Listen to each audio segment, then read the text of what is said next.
where the moon lights. An excellent day for an exorcism. I'm your number one fan. Hey up and welcome back to Rate Scary, the horror podcast where we delve into all things Rate Scary. I am your host Zara, otherwise known as Scary Zara Mary, and today I have a bonus episode for you, albeit a little bit of a late bonus episode because I'm going to be talking all things Until Dawn. I keep getting myself into the position where I get so behind with recording, but also it just seems like there's been a lot of really great horrors that have been coming out recently, which has meant that I've got more and more films that I need to cover on episodes. So apologies, this is a little bit delayed, but hopefully that means that more people have seen the film by now. So when I give my spoiler warning now, spoilers ahead, hopefully that's not going to affect you and you're going to be able to stick around and hear what I have to say about Until Dawn. So I will say as well, I had the fantastic opportunity of seeing this before its release, which I feel incredibly lucky to have been able to do. I was invited to Sony's head office in London, which was a fantastic experience. Like, their offices are amazing. They are so cool, and they just put on such a great event for us. It was a very small event. I think there was maybe only 40 of us there. It was very tight knit. We were welcomed with drinks and with pizzas, and then there were various little kind of props dotted around the kind of staging area where we were being held initially. So egg timers and missing posters. And it was all just very fun to be able to talk to fellow creators, quite a mixture of kind of film creators and also gaming creators, because obviously Until Dawn was a very popular game, still is.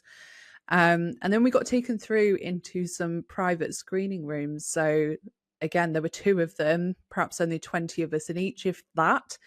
And it was just very intimate and lovely. So I have very fond memories of that. It's probably one of my favourite screening events I've ever been to. And I felt like I also needed to take the time to reflect on the film to ensure that my experience of watching that film wasn't affecting my judgment of the film, because sometimes that can happen. You know, you get this post-screening glow of a film just because you've had a great experience around it. And actually, the more that I've thought about it, the more I've thought, no, actually, I did love this film. So I'm really excited to be able to talk about it. And with that in mind, let's get into the story. Up the road, that's where people get into trouble. Until Dawn follows Clover, her ex-boyfriend Max, her friends Nina and Megan, and Nina's boyfriend Abe.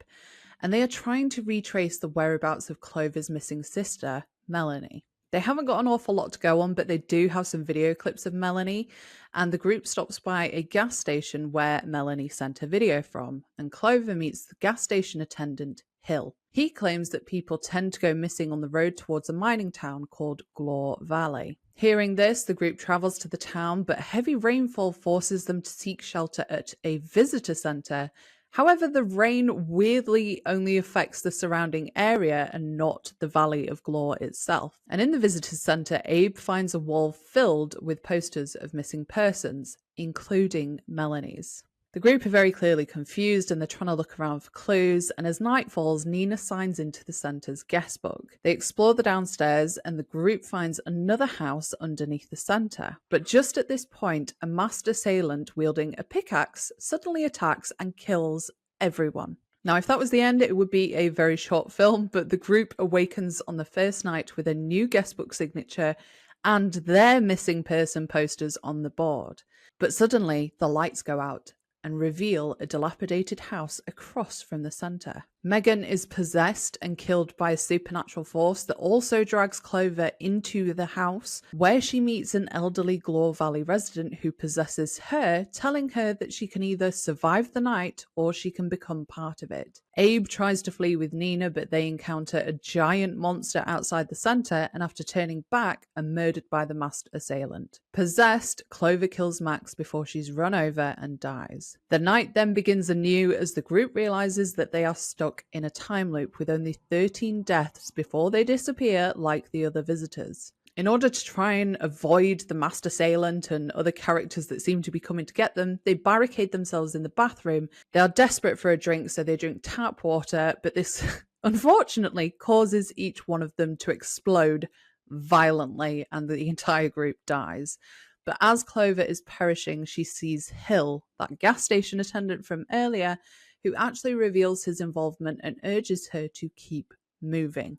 Starting the night again, Clover vows to uncover the truth about both Hill and her sister Melanie. An argument arises between the group, and Nina, who is angered by Abe's attempts to abandon them, stabs Abe with a pickaxe. While Clover, Max and Megan explore the woods, Abe and Nina are murdered by the masked assailant. The other three are then attacked by Wendigos, resulting in Megan's death. Clover and Max flee, and they actually meet Melanie, who has turned into a Wendigo herself. Completely heartbroken, Clover tells Max to kill her so they can start the night again and learn more. Max slits her throat and then drinks some of the water that causes him to explode while he curses at Melanie. The group explore and they look for answers, and they discover that Glore Valley sank into the ground after a mining disaster, killing hundreds, and they find a VHS tape showing that those trapped at the center are turned into Wendigos after being killed on the 13th night. The group then attempts to find Hill and go through several nights of repeatedly being murdered by various different creatures. A flashback shows Melanie leaving Clover after their mother's death and following an argument which still haunts Clover and is clearly the driving force of trying to find her sister. She then awakens on their 13th night, where the group's bodies are starting to deteriorate and turn into Wendigos. Megan is also missing, and the group discover that she survived a night and has followed Hill into a set of tunnels. Ready to confront Hill, the group follows Megan's trail, fighting off the Wendigos, and the masked assailant ambushes them, and Clover splits from the group to track down Hill. After a confrontation with Melanie where Clover is forced to kill her sister, she finds herself at the sanatorium, where Megan is trapped in a room with a Wendigo. Clover confronts Hill, who reveals he is running experiments, and the creatures faced are part manifestations of Clover's depression and fears. Hill places his coffee on his desk while talking to Clover, and Clover sneakily moves it under dripping water. And after he drinks this, he explodes. She retrieves the keys and frees Megan. The others manage to escape and kill the masked assailant, and they flee through the tunnels pursued by the Wendigos. They manage to escape the tunnels in time as the giant hourglass in the visitor center runs out and the sun rises. Now free from the time loop, they drive away from the center. But meanwhile, a surveillance system in Hill's office changes to a snowy cabin where a car is pulling up, and Hill's whistling can be heard. Up the road, there's a place stuck in time. Now, if you are a fan of the Until Dawn game, I'm sure listening to that you'll be thinking, wait a minute, that's a little bit different to the game, and we will get into that. But first of all, I want to touch on our cast, because we have a really nice, tightly knit group of people that we follow throughout the story. Firstly, starting off with Clover, played by Ella Rubin. She is our lead in this. I wasn't overly keen on her, if I'm honest. I wish that we had more insight into how her sister being missing was affecting her. We do get that nod about the argument they had regarding their mother. But she overall wasn't particularly likable, so you weren't really rooting for her at any point. She is in the upcoming Fear Street prom night, so I'm looking forward to seeing her in that as a comparison. Overall, I thought she did a great job. I just wish that we had more time to get to know her, I suppose. Now, someone that I did really like was Nina, who is played by Odessa Azion. She's probably the character that I like the most, actually, because she's got this real sensibility. She's very pragmatic. She's got a great sense of humour. She's probably the most beautiful person I've ever looked at, and I'm very much looking forward to seeing her in other things. And also, I really like the relationship that she had with Abe, who is played by Belmont Cameli. Not someone that I recognised. I don't think they wanted to fully commit to the bit of having a jock-like character in this sort of teen entry-level horror, but that's what he was. He was fairly forgettable, but he did have some moments of comedic relief. And I thought his relationship with Nina was very believable. So again, really great. We've then got Max, who is Clover's ex, Michael Camino. I recognized him from Annabelle Comes Home, but again, not overly likable. Like this dynamic that he has with Clover, where he's clearly still in love with her and she's not interested, and he's trying to support her and be a friend and still be involved with the rest of the group. It just didn't land for me, his character. So and I don't think that's necessarily a reflection on his acting. I think that's more a reflection on the writing for that particular character. And then the other thing that I think is a shame is Megan, who I thought was a great character, played by Ji Young Yoo. I wish that we'd seen more of her. Like, we get these hints that she has this psychic ability, but it's not explored too much. And I just think that's a bit of a loss. I wish we'd been able to see her powers grow over time. I wish we'd seen what took her off into the tunnels, like why she made that decision. So that felt a little bit rushed, but I did really like her character. And then the person that I've obviously got to mention is Dr. Hill, played by Peter Stormare, someone who I was very, very happy to see. I am a huge, huge fan of Peter Stormare. In Prison Break, I love him. Constantine, The Brothers Grimm, and obviously he plays Dr. Hill in the Until Dawn video game. So it might seem like a really obvious choice for casting, but I just love that they stuck with him because I think he's perfect. And I'm just in love with the man, so I was very pleased. I touched a little bit there talking about the cast with regards to the writing. Overall, I think the writing was great, actually. And I love the fact that they haven't stayed true to the original Until Dawn storyline. I just think that would have been way, way too complicated to have had all of these different characters, all of these different death types. I think changing the story was a smart choice. And that comes from two writers. So we've got Blair Butler and Gary Dauberman. Now, Blair worked on films like The Invitation from 2022, previously written for some Xbox TV shows, so is very heavily involved in the gaming world side of things.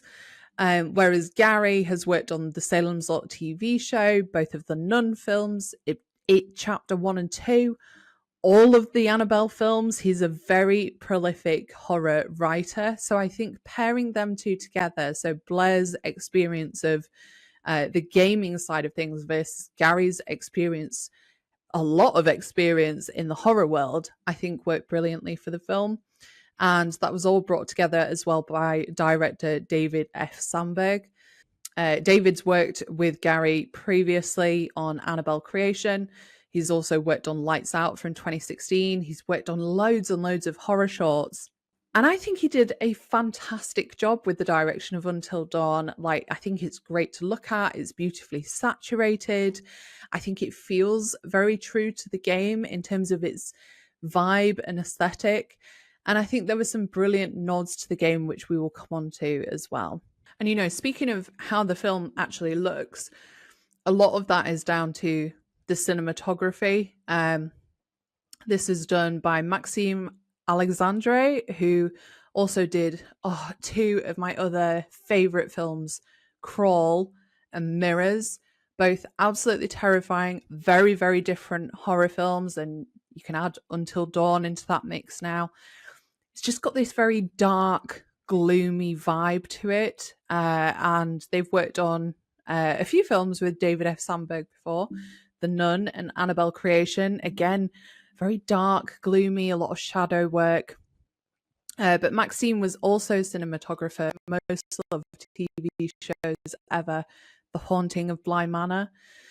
So I'd love to kind of pick out some stills from each of those things just to see Maxime's style, because just like this kind of blueness, this gloominess, this coldness to the entire thing works really brilliantly, and I think it still feels true to the Until Dawn game. And like I've mentioned, you know, this film is not a direct adaptation of the game.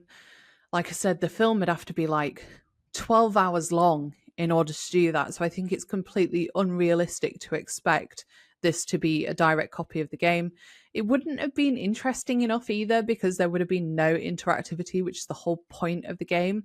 And apparently there was a version of the film that had a more direct translation of this butterfly effect that we see in the game. But David decided instead to hide little runes throughout the game to allude to this theme, like literal runes that mean dawn or new day. And you can see it in the witch's house. You can see it in a shape made of bones.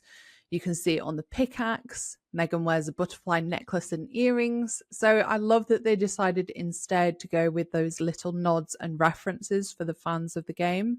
And I think one of the most obvious comparisons that you can draw is the Wendigos, these people who were once humans who have engaged in cannibalism. The designs in the film are very, very similar to the game. And I have to say, one of the things that I loved the most about this film was the amount of practical effects that was used, which I think is just utterly brilliant. David was really, really keen on making sure that predominantly practical effects were used. They went with the practical route first and then layered some CGI on top of it. Those Wendigos are utterly terrifying. They deliver one of the best jump scares in the entire film. And even though you see that jump scare in the trailer, still gets you when you're in the cinema watching it. So I shit myself when it happened.